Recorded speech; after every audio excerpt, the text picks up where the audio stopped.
दीन के साथ दुनियावी शिक्षा भी दें, बिना उसके वो आगे नहीं बढ़ पाएंगे। एक छोटा सा उदाहरण है, अभी तक सबको मैं बता रहा हूँ, आपको बताता हूँ।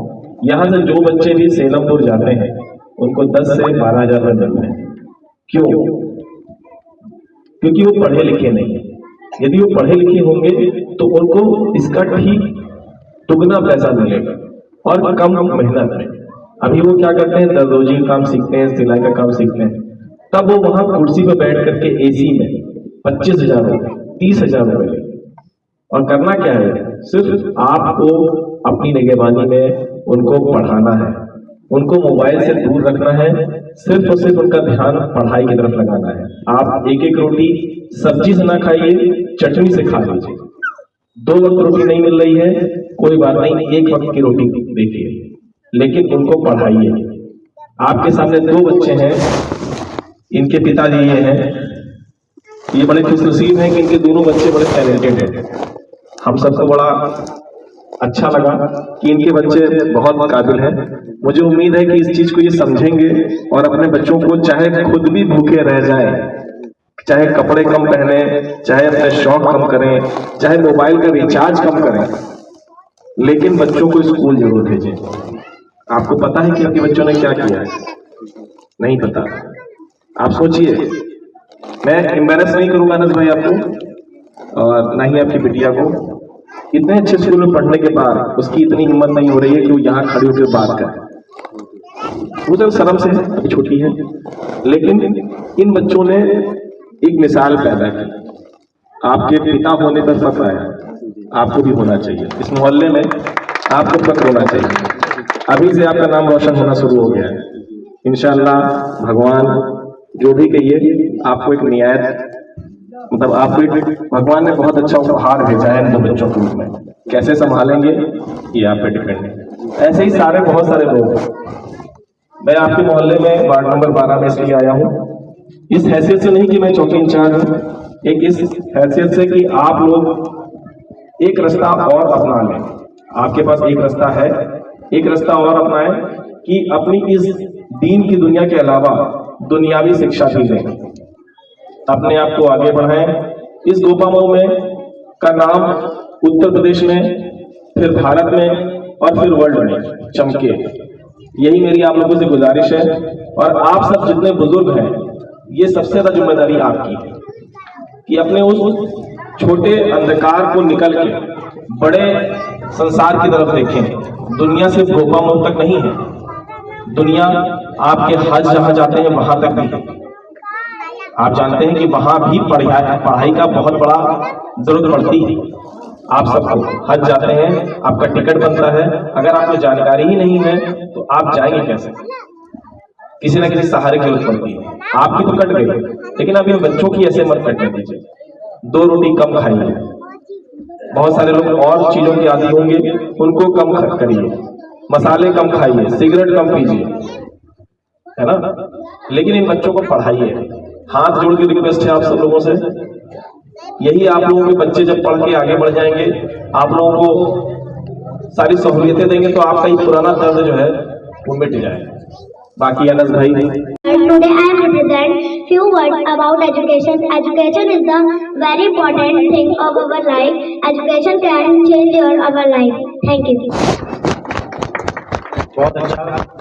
देखिए, आज बहुत सी शख्सियत हमारे बीच है, खासतौर से आज हमारे वार्ड में ये प्रोग्राम हो रहा है, तो ये हम पहला प्रोग्राम अगर कहा जाए ये, तो ये हमारे लिए और भी बड़ी बात है।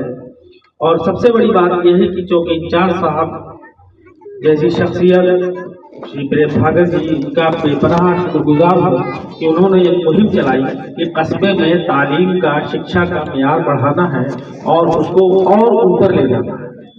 ये कम बड़ी बात नहीं है।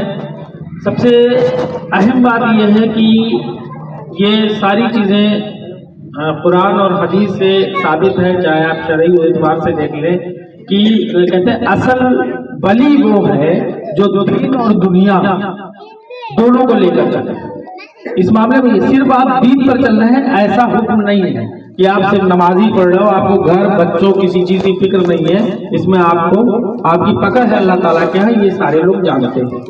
इसके अलावा हुजूर का सल्लल्लाहु अलैहि वसल्लम सुन्नत है उनका एक मैं हालांकि मैंने पढ़ा नहीं, जैसा कि बुजुर्गों से सुना है कि उन्होंने बात कही है कि तालीम के लिए अगर चीन भी जाना पड़े तो वहां पर भी आप जाइए। उस वक्त चीन में इस्लामी तालीम नहीं हुआ करती थी और चूंकि उन्होंने वो बयान वो बात सऊदी अरब में कही थी, सऊदी अरब से चाइना की दूरी बहुत है, लिहाजा उन्होंने इसलिए ये बात कही थी कि चीन यानी कि 7 समंदर पार भी आपको जाना पड़े तो जाइए, यानी कि तरजीह वहां पर भी दुनियावी तालीम की है।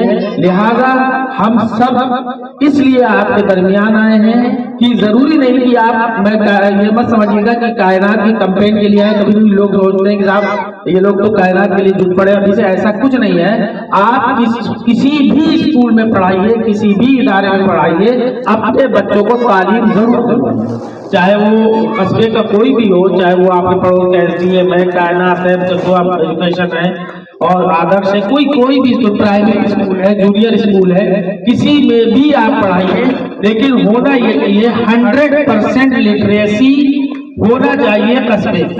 ये बात कई बार कही जा चुकी है। आज हमारे चौकीदार साहब अगर इस मिशन से निकले हैं तो अब हमारी ये जिम्मेदारी बनती है, अब हमारी ये फर्ज बनता है कि कम से कम अब हम इनकी लाज खातिर, अपनी लाज खातिर इनका साथ दें और कस्बे में तालीम का बयान बढ़ाने में ज्यादा से ज्यादा। इसी बार आप लोगों ने बहुत सारे लोग खोए, बहुत सारे लोगों का पैसा बर्बाद किया है, तो सिर्फ इसलिए कि आप लोगों को जानकारी नहीं है। मैं आपको बता दूं, कहीं भी पानी को एकत्रित ना होने दें, ठीक। दूसरा, सफाई में सब लोग एक दूसरे की मदद करें।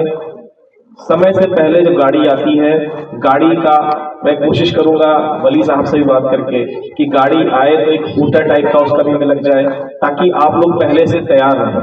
ये नहीं हो एक एक डब्बा ले लीजिए, सिर्फ 25-25 रुपए का बहुत ज्यादा प्लास्टिक का डिब्बा मिलेगा और उसमें अपना जो घर का कूड़ा है उसको समेट के रखिए, उसको उसी गाड़ी में डालिए। जैसा कि आपने देखा होगा कि मल्लावा नगर पंचायत आपके बाद की है, लेकिन वहां पूरा हरदोई इस बात का रश खाता है कि वो सबसे ज्यादा साफ सुथरा नगर पंचायत है। ऐसा नहीं कि वहां आपसे ज्यादा आबादी भी है, लेकिन वो नंबर 1 पर है। क्यों? क्योंकि वहां सभी लोग इस नियम का पालन करते हैं। नियम आप ही के लिए बनाए जाते हैं। तो 2 चीजें और आपको करनी है, बच्चों को स्कूल भेजना है, अपनी साफ सफाई, साथ में पूरे रोडों की साफ सफाई, आपसे गलती ना हो, कूड़ा आप सही जगह पे डालें, गाड़ी में डालें।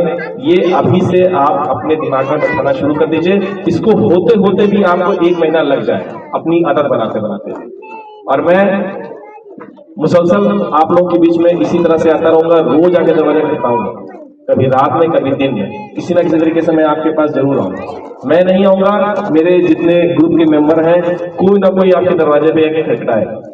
और वार्ड नंबर 12 से जो भी दिक्कत है, जिस भी परिवार को शिक्षा संबंधी, सफाई संबंधी, स्वास्थ्य संबंधी, उसके लिए गुड्डू भाई हमारे मुखिया हैं यहाँ, ठीक है।